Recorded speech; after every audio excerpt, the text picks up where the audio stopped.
So if you wanted to start a record label in 2026, this is probably one of the worst possible moments to do it. Streaming pays almost nothing, and shipping costs are getting ridiculous, and most people say that physical music is dying. So naturally, I started a record label. Hello, my name is Enrico and I'm a musician from Italy. I play in a band called Moor, and for the past few years I've also been working with Niklas Sundin on another project called Time and the Hunter. A few years ago, when the Moor had finished what will become our album Ombra, we started looking around for labels, of course, as many bands do. Not because we desperately needed one. Our previous album, Jupiter's Immigrants, had been released independently, but looking around, it was just the natural thing to do. The more I looked into it, the more I realized that what I wanted didn't really exist. I wanted help, but I also wanted control. Control over timing, control over visuals, control over communication, control over the long-term vision. And then at the same time, I had already been working with Niklas for several years on Time and the Hunter, and we were approaching our first album release, Weapon Part 1. And so this idea started to grow. One of the songs we had written was called Inertial. That word stayed with me, not only because of the song itself, but because of what it represents. And I think creativity often works in an inertial way. When you truly believe in something, whether it's an album, a song, a piece of art or a new idea, there is a force that keeps pushing you forward, even when logic tells you to stop. And for me, inertial music became a reflection of that feeling. The idea of creating a home for Ombra, and maybe for a few other artists I genuinely believed in. This stayed in my head for a long time.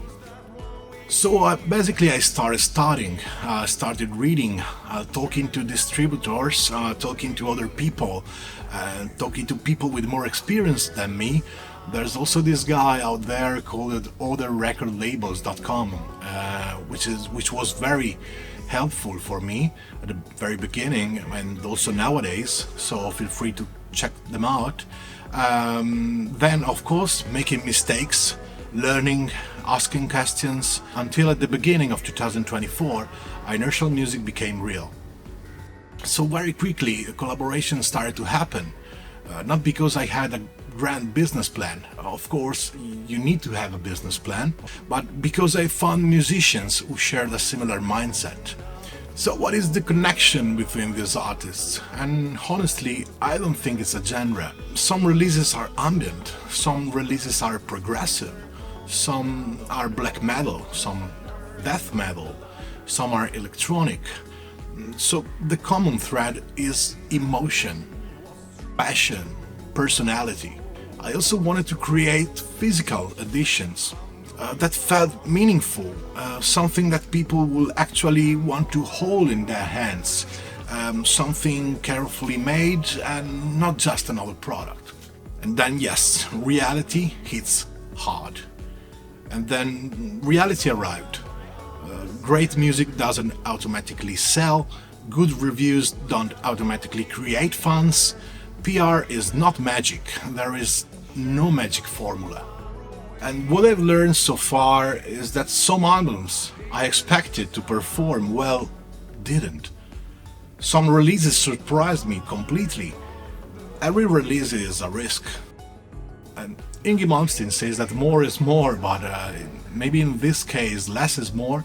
That's why we only release a handful of albums every year, not because we don't receive enough music, but because we want to give every release proper attention. So no worries, this channel won't be about selling records. You will still find official videos, you will still find playthrough videos. Just want to talk about music every now and then, about running a label, about vinyl, about mistakes, about things I've learned along the way. And luckily I'm not alone. There are other people helping me behind the scenes, and we still have a lot to learn. The goal is to remain authentic without pretending to be something we are not. We still have a lot to learn, we still make mistakes, But we are still here, and if you are interested in music, records, and the reality of running a small independent label, I hope you join me for the next episode. Ciao.